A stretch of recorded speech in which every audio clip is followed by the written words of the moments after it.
നോമ്പ് മുറിക്കുമ്പോൾ ഒരു കാരക്ക എടുത്ത് വെക്കും. ആ കാരക്കയുടെ സുന്നത്ത് എൻ്റെ കുട്ടിക്കാലത്ത് വരെ നടന്നിട്ടുണ്ട്. എങ്ങനെ? ആ കാരക്ക ചീന്തും. ഒരു കാരക്ക, 2 കാരക്ക, 3 കാരക്ക വീട്ടിലെ മൊത്തം അംഗങ്ങൾ നോമ്പുറക്കും. അത് അന്ന് തുടങ്ങിയ സുന്നത്ത് എൻ്റെ കുട്ടിക്കാലം വരെ ഉണ്ട്. കാരക്ക തിന്നലല്ല. ഇപ്പൊ എല്ലാവർക്കും കാരക്ക അങ്ങനെ പ്ലേറ്റിലാക്കി കൊടുക്കുക. ഇന്നിപ്പോ നോമ്പ് തുറക്കുകയാണെങ്കിൽ നമ്മൾ പാത്രം നിറച്ച് എന്ത് കൊടുത്തേക്കും? കാരക്ക. എല്ലാ വട്ടത്തിലും കാരക്ക ഇഷ്ടം പോലെ. എൻ്റെ കുട്ടിക്കാലത്ത് റസൂലുള്ളാഹിന്റെ കാലത്ത് ആ സുന്നത്തുണ്ട്. എന്ത്?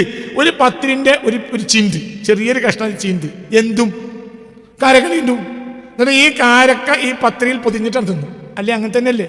അല്ലെ അങ്ങനെയല്ലേ? അതാവും പുറക്കല്.